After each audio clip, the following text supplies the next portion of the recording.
Rifa International College, developing holistic personalities. A project of Rifa International University.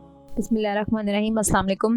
Students, we are studying chapter number 22, that is about variation and genetics. In this chapter, we have done Mendel's law of inheritance, and our today's topic is test cross and dihybrid cross.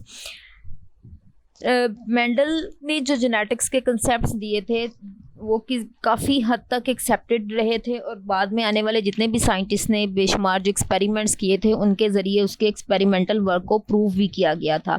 Mendel ने test cross सबसे पहले किया था, जो उसने actually first time जो test cross किया गया था वो मेंडल की तरफ से ही किया गया था, जिसमें उसने कुछ जीनोटिपिक करैक्टरिस्टिक्स को यूज़ किया था, और उसके बाद उसने उनके ज़रिए शो किया था कि किस तरह से वो जीनोटिपिक करैक्टर्स जो हैं वो फिनोटाइप को जो डोमिनेट करते हैं। अब इसका मतलब क्या है? मतलब ये है कि जो जैसे पिछले लेक्चर में हमने पढ़ा कि what is phenotype and what is genotype. Phenotype होती है physical appearance of any character के, कोई भी करैक्टर जो कि शो हो रहा हो, हम उसे देख सकते हो। लेकिन जीनोटाइप ये होती है कि उसकी जेनेटिक बेसिस, उसकी जेनेटिक मेकअप उसका। अब जीनोटाइप जो है वो हमें जीन्स से पता चलती है कि आइदर जीन्स आर डोमिनेंट और रिसेसिव, और डोमिनेंट और रिसेसिव होने के साथ साथ वो हेट्रोजाइगस हैं या होमोजाइगस हैं। इस तरह उसने ये लेकिन जो हेट्रोजाइगस होते हैं even they are showing same phenotype. Homozygous और हेट्रोजाइगस सिचुएशन में भी वो सेम फिनोटाइप शो कर रहे होते हैं, लेकिन सिर्फ उसकी जेनेटिक मेकअप, उसकी जीनोटाइप चेंज होती है। सपोज अगर हम राउंडेड सीड्स की बात करें तो अगर दोनों जीन्स कैपिटल आर है तो भी सीड्स राउंडेड होंगे, लेकिन अगर एक जीन कैपिटल है और एक स्मॉल आर है तो भी जीन्स राउंडेड ही होंगे, लेकिन उसकी फिनोटाइप तो राउंडेड ही है। Phenotype is same, phenotype is not getting changed, but in both situations genotype is having change. एक सिचुएशन में जीनोटाइप होमोजाइगस है और सेकंड में हेट्रोजाइगस है। एक में same type of alleles are present and second में two different types of alleles are present. तो एक्चुअली उसने टेस्ट क्रॉस परफॉर्म किया था just to determine the characteristic features के, और जेनेटिक मेकअप को उसने स्टडी करने के लिए टेस्ट क्रॉस परफॉर्म किया था कि जो फिनोटाइप है वो तो सेम ही रहेगी इन बोथ सिचुएशंस, लेकिन जो जीनोटाइप है वो चेंज है। तो जीनोटाइप की नेचर को स्टडी करने के लिए कि either the genotype is homozygous और हेट्रोजाइगस, यानी जो जीन्स हैं वो दोनों होमोजाइगस सिचुएशन में प्रेजेंट है, दोनों कैपिटल या दोनों स्मॉल सिचुएशन में प्रेजेंट है, या वो हेट्रोजाइगस है। Heterozygous means both genes are different, लेकिन जो करैक्टर है वो कैपिटल जीन का ही शो होगा, क्योंकि डोमिनेंट वही होता है। रिसेसिव जीन जो होता है वो अपनी करैक्टर को शो नहीं कर सकता। So this is the test cross of rounded seeds. ये देखें, इसमें ये होमोजाइगस सिचुएशन है, बोथ जीन्स आर कैपिटल। ये भी होमोजाइगस है लेकिन ये रिंकल्ड है, बोथ जीन्स आर स्मॉल।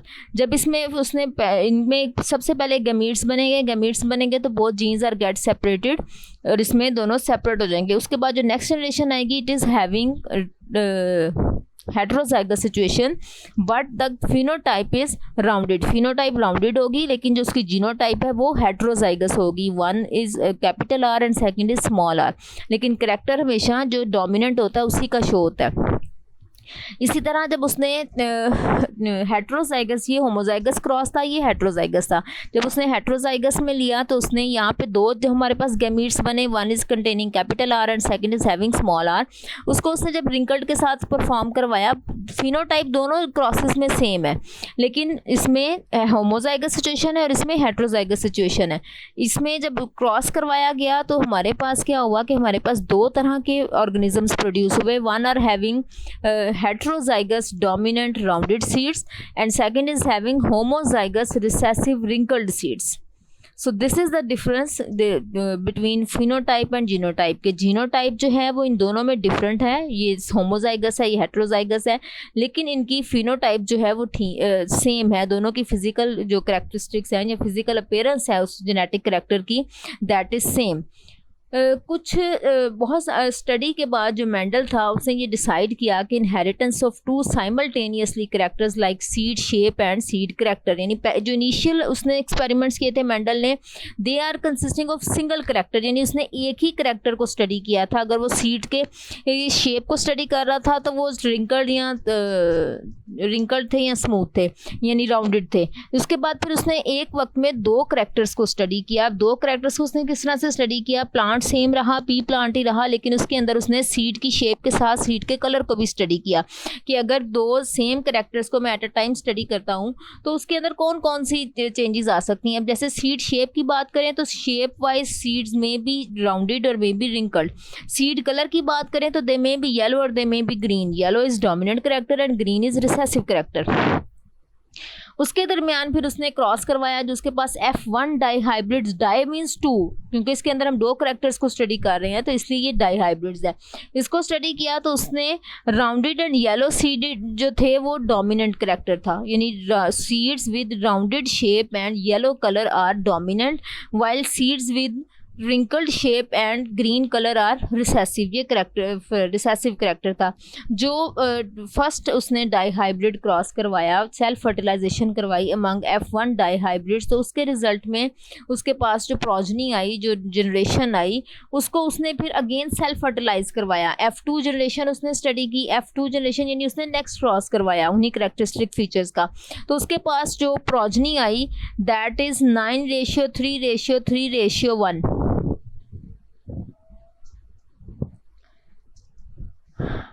अब 9 जो थे ये इसके पास होमोजाइगस सिचुएशन थी, 3 और 3 ये उसके पास हेट्रोजाइगस सिचुएशन थी, जिसमें एक में सीड कलर डोमिनेंट था, दूसरे में सीड की शेप डोमिनेंट थी, और 1 उसके पास रिसेसिव सिचुएशन आई थी जो कि रिसेसिव विद होमोजाइगस थी, कि उसमें सीड का कलर ग्रीन था और उसकी शेप रिंकल्ड थी। तो उसने येलो और ग्रीन के लिए जो जीन्स के सिंबल्स यूज़ किए, capital Y is showing yellow colour and small Y is showing green colour. Green is recessive, that is why it is showing with small letter. और राउंडेड और रिंकल्ड के लिए उसी तरह पहले की तरह के capital R with rounded and small R for wrinkled. उसके बाद उसने प्रोबेबिलिटी को चेक किया। Probability is actually occurs of any chance of occurs of any event, के किसी भी इवेंट के होने के जितने चांसेस होते हैं वो उसकी प्रोबेबिलिटी कहती है। अगर हम इनहेरिटेंस के अकॉर्डिंग इसको स्टडी करें तो जो सीड की शेप थी वो एक इंडिपेंडेंट इवेंट था, मतलब वो किसी और फैक्टर के ऊपर डिपेंड नहीं कर रहा था। Only genes are controlling that characteristic feature और दैट ट्रेट।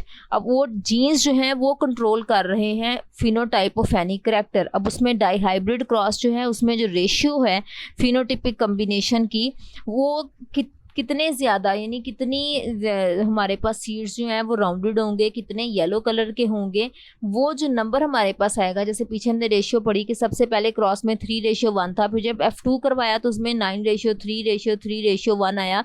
तो वो जो chances of occurs of any characteristic feature था दैट इज़ एक्चुअली प्रोबेबिलिटी, जो कि अगर हम दो करेक्टर्स को स्टडी कर रहे हैं तो वो साइमल्टेनियसली इन दोनों करेक्टरिस्टिक फीचर्स की अक्रस को हम स्टडी करेंगे।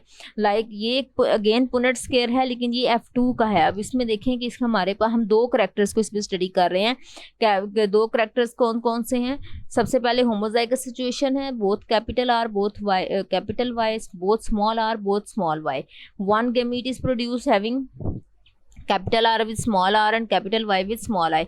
इसको जब सेल्फ फर्टिलाइज करवाया जाएगा, F1 को F1 के साथ ही सेल्फ फर्टिलाइज करवाया जाएगा, तो जो हमारे पास F2 की प्रोजनी आएगी उसमें rounded seeds with yellow colour are 9 in number, rounded seeds with green colour are 3 in number and wrinkled seeds with yellow colour are 3 in number and then wrinkled and green are only 1। यानी homozygous recessive situation सिर्फ एक थी, लेकिन heterozygous dominant situation 3 थी हमारे पास, और homozygous dominant जो situation थी हमारे पास that is 9 in number. Genes जो थी वो स्पेसिफिक अपने लोकस के ऊपर प्रेजेंट होती हैं। Locus are present on chromosomes, यानी क्रोमोसोम्स के ऊपर जीन की जो एक्चुअल पोजीशन होती है that is known as locus और लोसाई। जितने भी जीन्स प्रेजेंट होते हैं वो they may be in homologous situation, कि वो दोनों पे, क्योंकि each gene is present in the form of pair, तो या तो वो होमोलोगस सिचुएशन में होंगे, बोथ आर हैविंग सेम उनकी जो जीनोटिपिक कैरेक्टर्स है वो सेम होंगे, या फिर वो हेट्रोजाइगस होंगे, यानी यहाँ उनके जो जीनोटिपिक कैरेक्टर्स हैं वो डिफरेंट होंगे, और उनके जो असॉर्टमेंट है, जो सेग्रीगेशन है वो इंडिपेंडेंट होगी, इंडिपेंडेंटली बिहेव करेंगे वो जीन्स, इंडिपेंडेंट असॉर्टमेंट होगी। होमोलोगस क्रोमोसोम्स जो हैं वो उनकी जो कैरेक्टरिस्टिक अपीयरेंस होगी वो इंडिपेंडेंट होगी, और it results as a result of crossing over. Mendel ने प्रेजेंट किया था इन 1865 कि उसने जो अपनी फाइंडिंग्स की थी, उसने नेचुरल साइंसेस के अंदर एक सोसाइटी थी बरन के अंदर जिसका नाम नेचुरल साइंसेस की डिस्कवरीज उसके अंदर पब्लिश होती थी, उसके अंदर उसने किया था पब्लिश। और उसने अपने काम को जितना भी उसने जेनेटिक्स से रिलेटेड काम किया था, जिसमें उसने डिफरेंट लॉज पेश किए थे, पी के जो करेक्टर्स उसने स्टडी किए थे उनको किया था, वो सारा उसने 1866 के अंदर 1865 में उसने उसके अंदर सबमिट करवाया था और 1866 में वो प्रूव हो के उसके अंदर पब्लिश हो गया था। उसके वर्क को तकरीबन 34 ईयर्स तक मेंडल के वर्क को निगलेक्ट किया गया, यानी उसके वर्क को वर्ल्ड वाइड अप्रिशिएट ही नहीं किया गया। उसका पब्लिश तो हो गया था काम, लेकिन उसको किसी भी साइंटिस्ट ने उसके ऊपर मज़ीद काम नहीं किया, उसको फोकस नहीं किया, या उसको प्रूव करने की या उसको मज़ीद आगे एलेबोरेट करने की कोशिश नहीं की। लेकिन बट आफ्टर 34 ईयर्स 1900 के अंदर उसकी डेथ के भी 16 साल बाद 34 साल तक तो उसके काम को किसी ने एलेबोरेट ही नहीं किया था, लेकिन उसकी डेथ के 16 ईयर्स के बाद एक बॉटनिस्ट था कॉरेंस डी वेरिस, जिसने उसके काम को दोबारा से रीडिस्कवर किया था और उसके काम को बहुत ज़्यादा एक्नॉलेज किया था, बहुत ज़्यादा अप्रिशिएट किया था।